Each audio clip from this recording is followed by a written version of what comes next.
The Islamic conquest of Persia led to the end of the Sasanian Empire and the eventual decline of the Zoroastrian religion in Persia. However, the achievements of the previous Persian civilizations were not lost, but were to a great extent absorbed by the new Islamic polity. Islam has been the official religion of Iran since then, except short duration after Mongol raid and establishment of Ilkhanate. Iran became an Islamic republic after the Islamic Revolution of 1979. Before the Islamic conquest, the Persians had been mainly Zoroastrian. However, there were also large and thriving Christian and Jewish communities, especially in the territories of at that time northwestern, western, and southern Iran, mainly Caucasian Albania, Azeristan, Persian Armenia, and Caucasian Iberia. Eastern Sasanian Iran, what is now solely composed of Afghanistan and Central Asia, was predominantly Buddhist.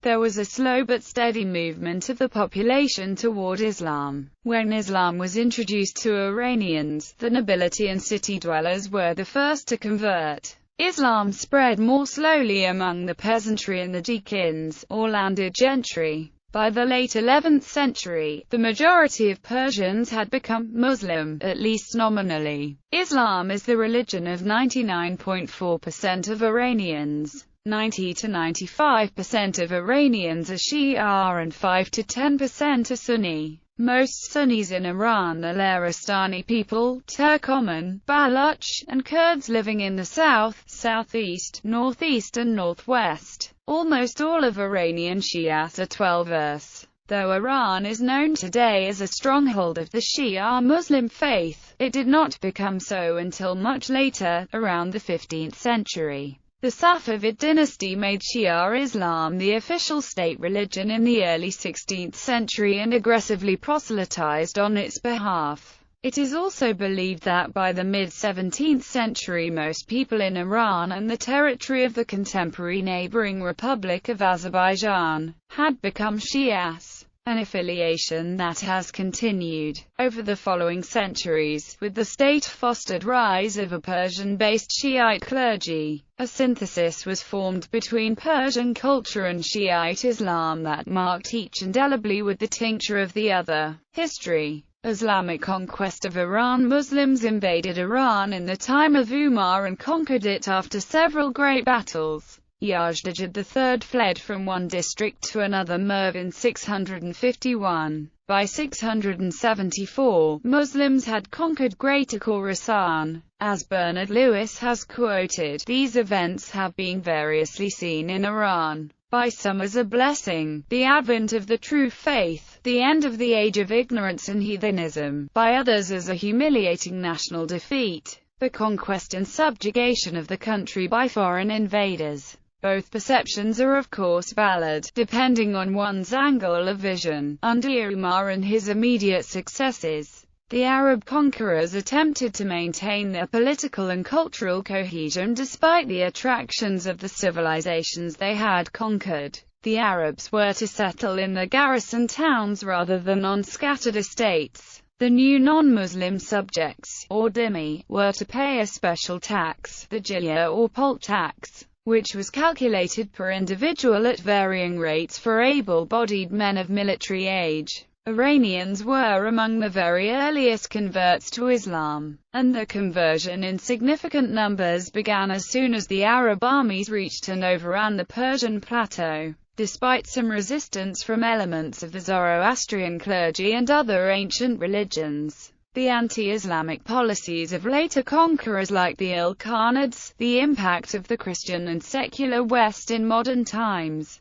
and the attraction of new religious movements like Babism and the Bahá'í Faith, the vast majority of Iranians became and have remained Muslims. Today perhaps 98% of ethnic Iranians, including the population of Persia, are at least nominal Muslims.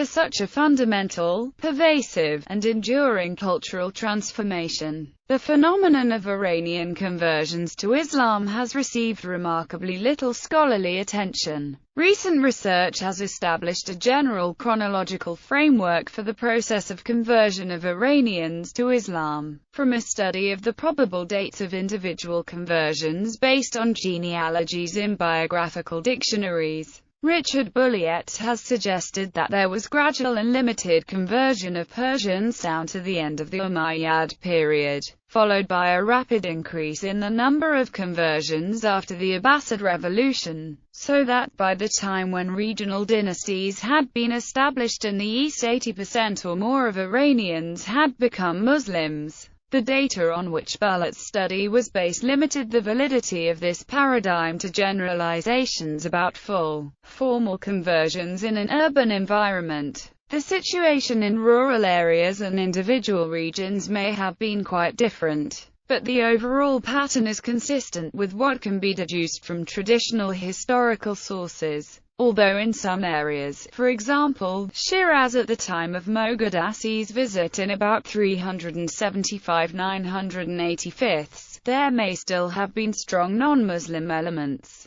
It is reasonable to suppose that the Persian milieu as a whole became predominantly Islamic within the period of time suggested by Bulliet's research. Islamization of Iran following the Abbasid Revolution of 749–51, in which Iranian converts played a major role. The Caliphate's center of gravity moved to Mesopotamia and underwent significant Iranian influences. Accordingly, the Muslim population of Iran rose from approx. 40% in the mid-9th century to close to 100% by the end of 11th century. Islam was readily accepted by Zoroastrians who were employed in industrial and artisan positions because, according to Zoroastrian dogma, such occupations that involved defiling fire made them impure. Moreover, Muslim missionaries did not encounter difficulty in explaining Islamic tenets to Zoroastrians, as there were many similarities between the faiths.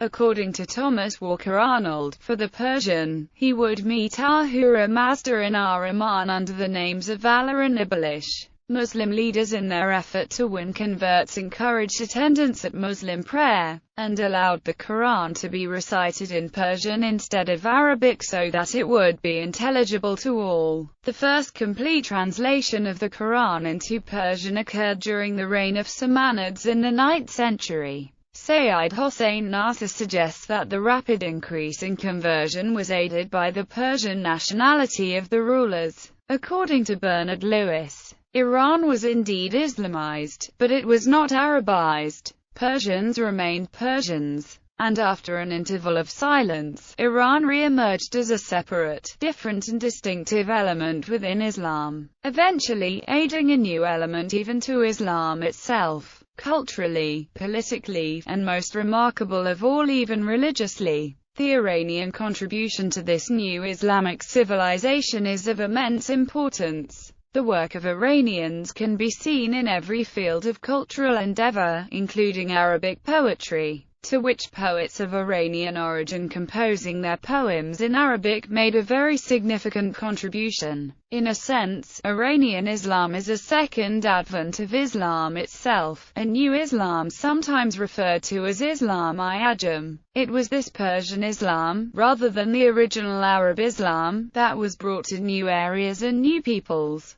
To the Turks, first in Central Asia and then in the Middle East in the country which came to be called Turkey, and India. The Ottoman Turks brought a form of Iranian civilization to the walls of Vienna, Iran, and the Islamic culture and civilization. The Islamization of Iran was to yield deep transformations within the cultural, scientific, and political structure of Iran's society. The blossoming of Persian literature, philosophy, medicine and art became major elements of the newly forming Muslim civilization. Inheriting a heritage of thousands of years of civilization, and being at the crossroads of the major cultural highways, contributed to Persia emerging as what culminated into the Islamic Golden Age. During this period, hundreds of scholars and scientists vastly contributed to technology, science and medicine, later influencing the rise of European science during the Renaissance. The most important scholars of almost all of the Islamic sects and schools of thought were Persian or live in Iran, including most notable and reliable hadith collectors of Shia and Sunni like Sheikh Sadduq, Sheikh Kulani, Imam Bukhari, Imam Muslim and Hakim al-Nishaburi. The greatest theologians of Shia and Sunni like Sheikh Tusi, Imam Ghazali, Imam Fakhr al-Razi and al-Zamakhshari. The greatest physicians, astronomers, logicians, mathematicians, metaphysicians, philosophers and scientists like al-Farabi, Avicenna, and Nasir al-Din al-Tusi. The greatest sheikh of Sufism like Rumi, Abdul Qadir Gilani. Ibn Khaldun narrates in his Muqaddimah, "It is a remarkable fact that, with few exceptions, most Muslim scholars, in the intellectual sciences have been non-Arabs. Thus the founders of grammar were Sabawari and after him, Al-Farsi and Arizona's Ajaj. All of them were of Persian descent. They invented rules of grammar. Great jurists were Persians. Only the Persians engaged in the task of preserving knowledge and writing systematic scholarly works. Thus the truth of the statement of the Prophet becomes apparent. If learning were suspended in the highest parts of heaven, the Persians would attain it. The intellectual sciences were also the preserve of the Persians, left alone by the Arabs, who did not cultivate them. As was the case with all crafts, this situation continued in the cities as long as the Persians and Persian countries, Iraq, Khorasan and Transoxiana, retained their sedentary culture. Shu'ubiyya movement in the 9th and 10th centuries, non-Arab subjects of the Ummah, especially Persians, created a movement called Shu'ubiyya in response to the privileged status of Arabs. This movement led to resurgence of Persian national identity. Although Persians adopted Islam, over the centuries they worked to protect and revive their distinctive language and culture, a process known as Persianization. Arabs and Turks also participated in this attempt. As the power of the Abbasid caliphs diminished, a series of dynasties rose in various parts of Iran, some with considerable influence and power. Among the most important of these overlapping dynasties were the Tahirids in Khorasan, the Saffarids in Sistan, and the Samanids, originally at Bukhara. The Samanids eventually ruled an area from central Iran to Pakistan. By the early 10th century, the Abbasids almost lost control to the growing Persian faction known as the Buwayhid dynasty. Since much of the Abbasid administration had been Persian anyway, the Buwayhid, who were Zaydi Shia, were quietly able to assume real power in Baghdad. The Samanid dynasty was the first fully native dynasty to rule Iran since the Muslim conquest, and led the revival of Persian culture. The first important Persian poet after the arrival of Islam, Rudaki, was born during this era and was praised by Samanid kings.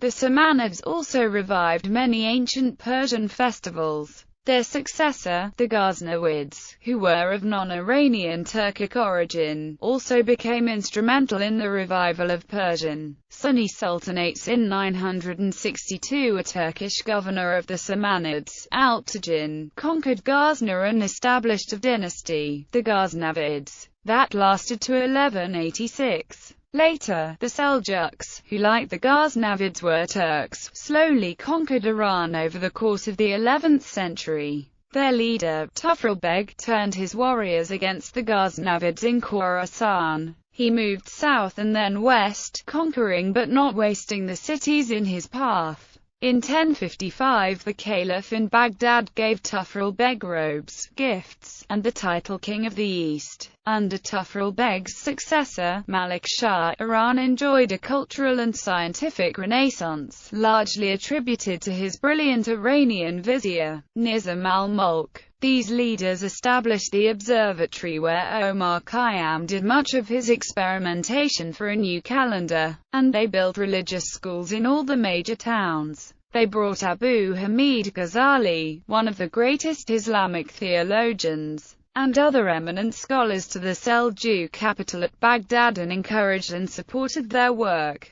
A serious internal threat to the Seljuks during their reign came from the Hashash and Ismailis of the Nizari sect, with headquarters at Alamut between Rasht and Tehran. They controlled the immediate area for more than 150 years and sporadically sent out adherents to strengthen their rule by murdering important officials. Several of the various theories on the etymology of the word assassin derive from these killers. Shi'ism in Iran before Safavids. Although Shias have lived in Iran since the earliest days of Islam, the writers of the 4 books of Shia Ahadith were Iranians of the pre-Safavid era, and there was one Shia dynasty in part of Iran during the 10th and 11th centuries. According to Mortaza Motahari, the majority of Iranian scholars and masses remained Sunni till the time of the Safavids. The domination of the Sunni creed during the first 9 Islamic centuries characterizes the religious history of Iran during this period.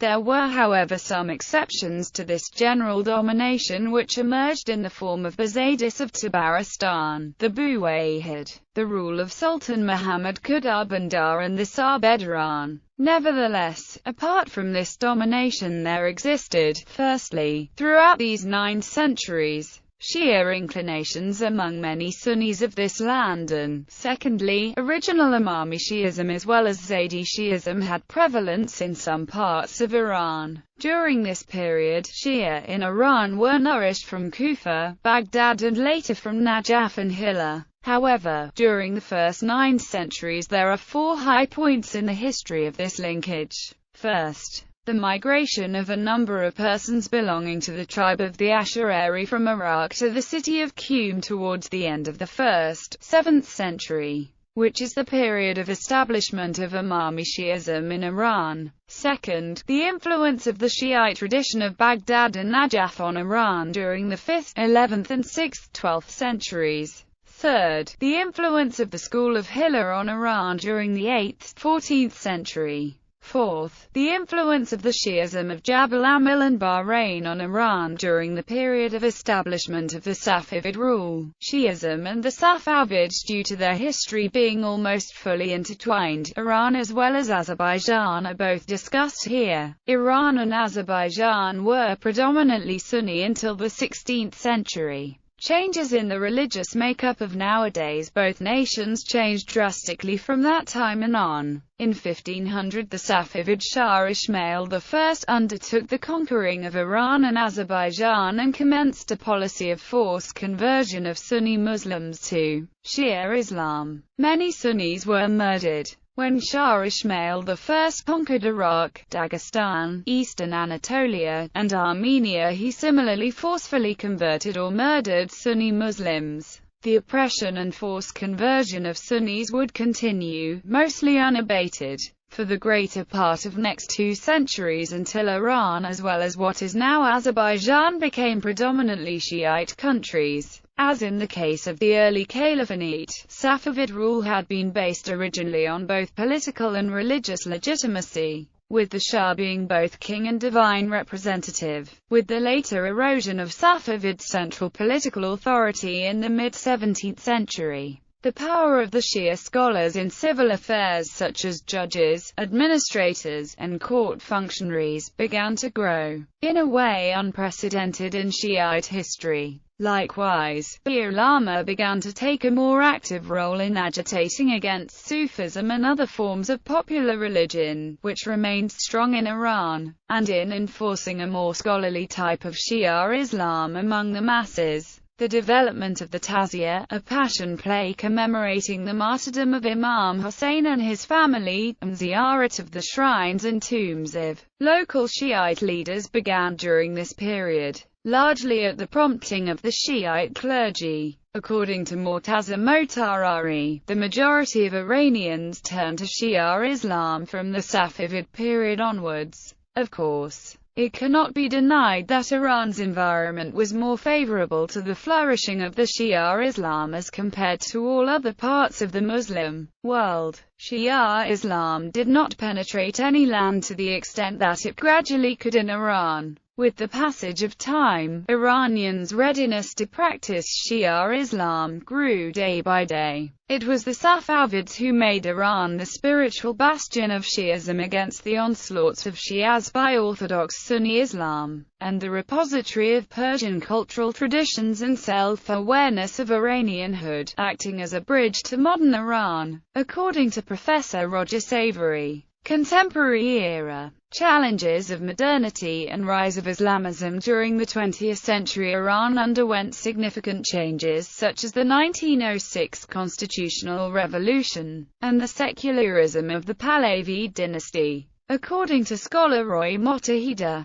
one significant change to Islam in Iran during the first half of the 20th century was that the class of ulama lost its informality that allowed it to include everyone from the highly trained jurist to the shopkeeper who spent one afternoon a week memorizing and transmitting a few traditions, laws, by Reza Shah that requiring military service and dress in European-style clothes for Iranians, gave talaba and mullahs exemptions, but only if they passed specific examinations proving their learnedness, thus excluding less educated clerics. In addition, Islamic madrasa schools became more like professional schools, leaving broader education to secular government schools and sticking to Islamic learning. Ptolemaic astronomy, Avicennian medicines, and the algebra of Omar Khayyam was dispensed with. Iranian Revolution. The Iranian Revolution was the revolution that transformed Iran from a secular, modernizing monarchy under Shah Muhammad Reza Pahlavi, to an Islamic republic based on the doctrine of Ilahi-Faqih. Under Ayatollah Ruhollah Khomeini, the leader of the revolution and founder of the Islamic Republic, it has been called the Third Great Revolution in history, following the French and Bolshevik revolutions, and an event that made Islamic fundamentalism a political force.